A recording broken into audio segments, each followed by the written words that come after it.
So, kasama ko ngayon si Mami mag-travel going to Edmonton.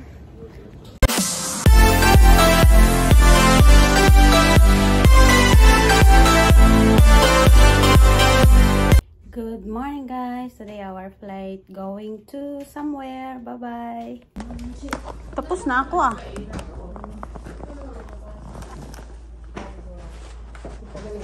Sabi ko. Lalarga na.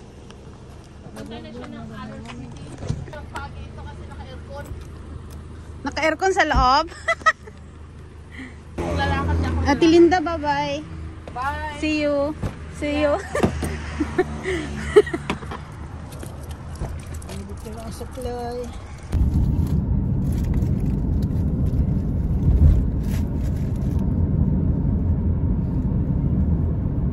US na dyan. US na bundok natin madadaanan? Hindi, makita nyo. Pag take off ng aeroplano. Aga pa nga sila kasi papadala sila ng pagahe ni Janet, dalawang box. Oo, sa Edmonton lang papadala. Sa Edmonton nila.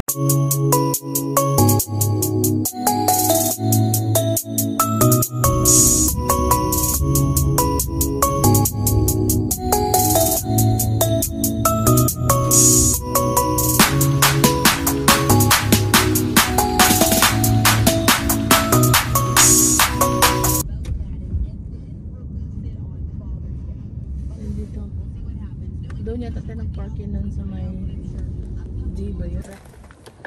Dito, te. Pasok to.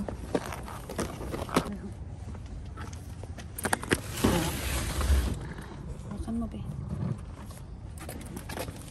Marang ako. Sit ko na, te. Yep. Aray. Bigat.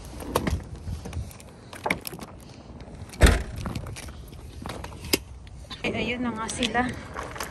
Nandito na kami ngayon guys sa departure.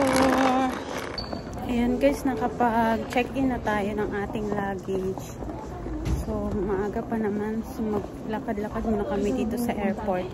Dito sa Abbotsford is walang katao-tao. So hindi smooth yung ano niya. Kaya smooth yung smooth yung pag-check-in natin, hindi mapila. Makikita nyo, very smooth talaga dito yung yung airport nila. Walang pila, walang ingay, malinis, pakalinis. So kasama ko ngayon si Mami mag-travel going to Edmonton. Tulak mo, be? Ganyan lang. Ganyan. Ayaw, paghilahat, tulak mo lang. Be, tulak mo ulit.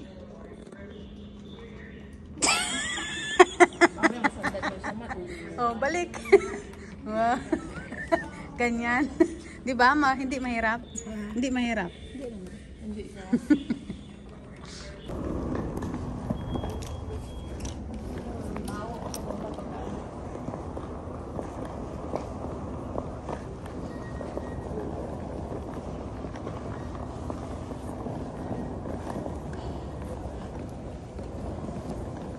So, wala akong makitang water na pwedeng i-refill doon sa ano niya.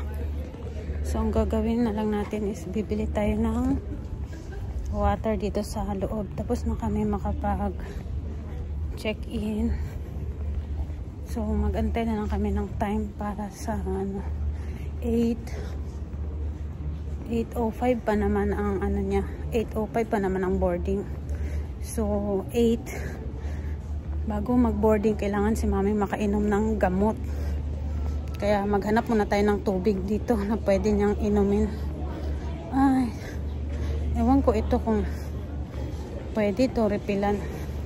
I think hindi ito pwede.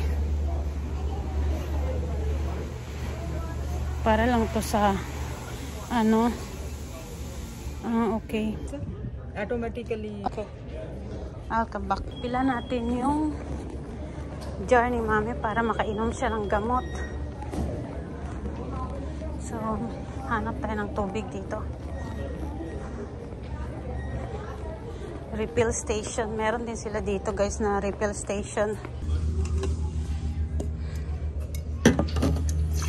Yan, diba? Automatic.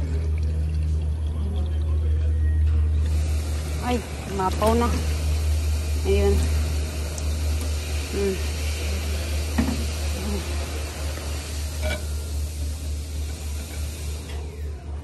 Yan, tapos na. Ilang balik ako kakahanap ng refill water na to. Buti nahanap ko na siya.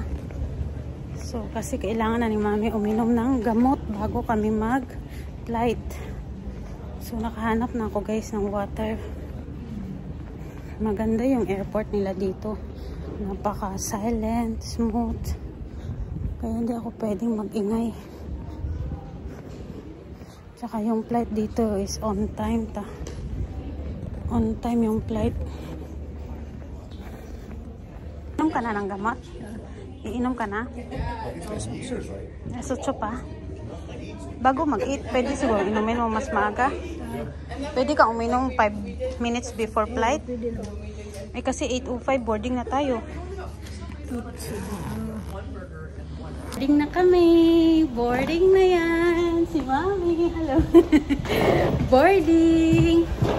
See you at Edmonton. Tingnan niyo si Mami. Oh. May dala-dala pa akong tubig para sa kanya.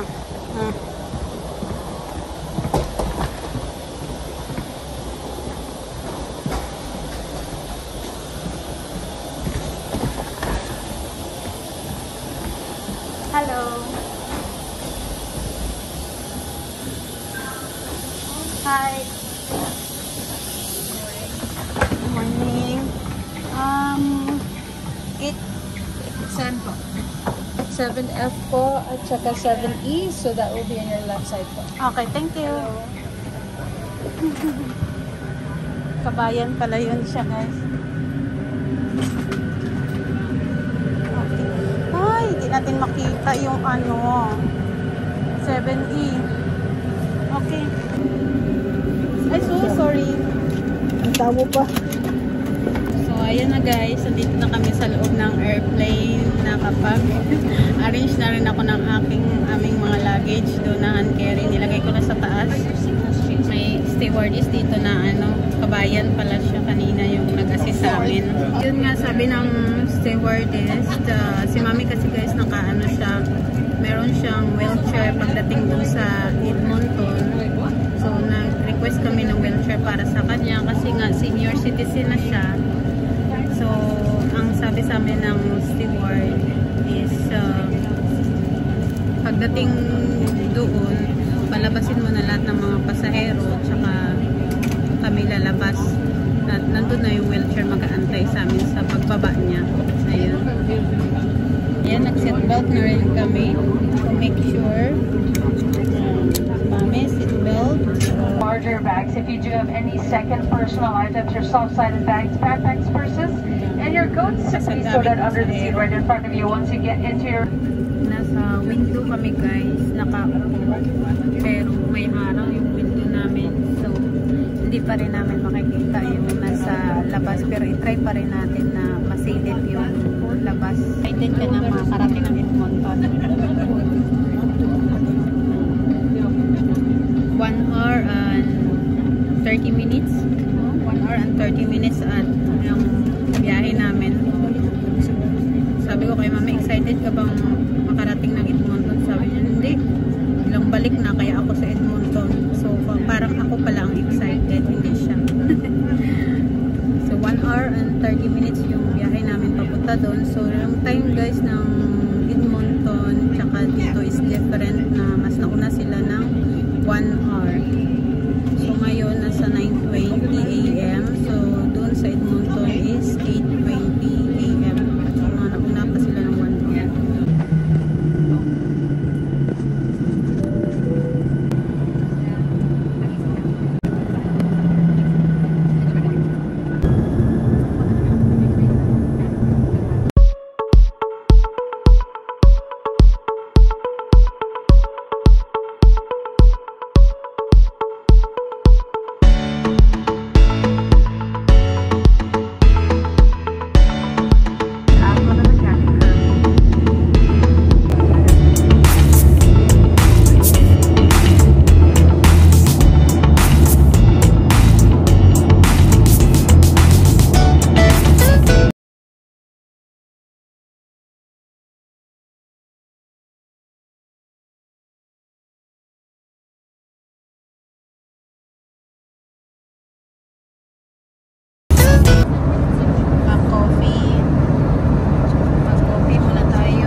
ihi na talaga ako.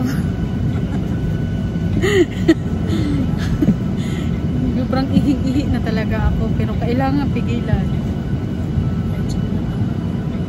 Wala nang pasahero. Kami na lang. Konti pa. Konti pa doon.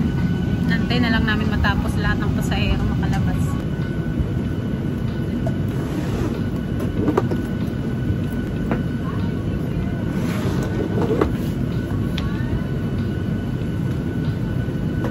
Ayan. Wow, bitaw. Wow, tabo. Wow, tabo. Meron pa konti.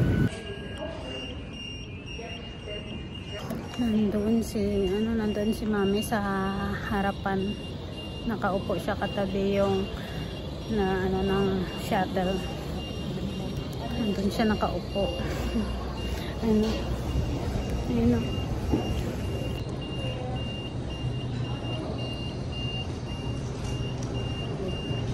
Ito yung luggage natin na nakalagay.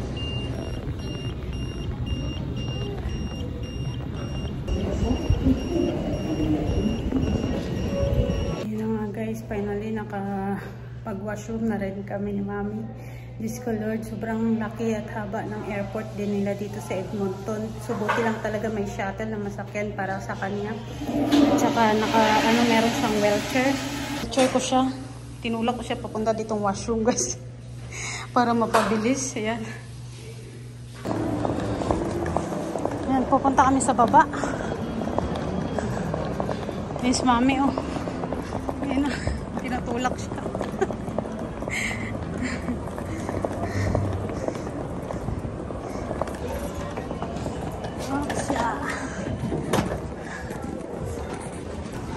Si Janet, ay nandiyan.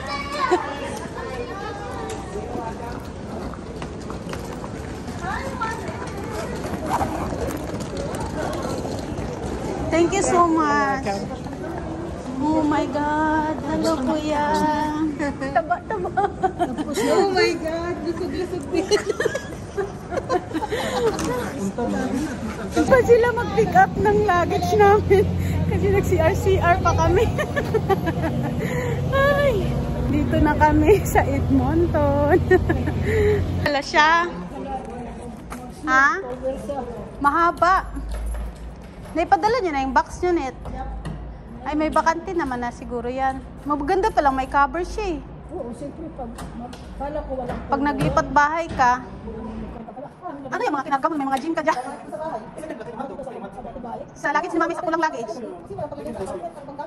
Hindi naman siguro.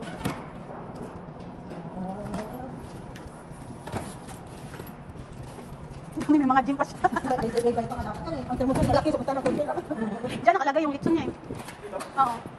Nagbawas na kami kasi sa loob, siguro ito kuya. Kita siya. Sa loob na lang siguro. Hindi.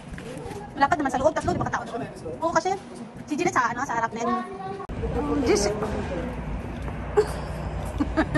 Akala ko naiwanan na yan. Yung ano? O, kunin mo yung tubig mo. Dito, o, lagay natin.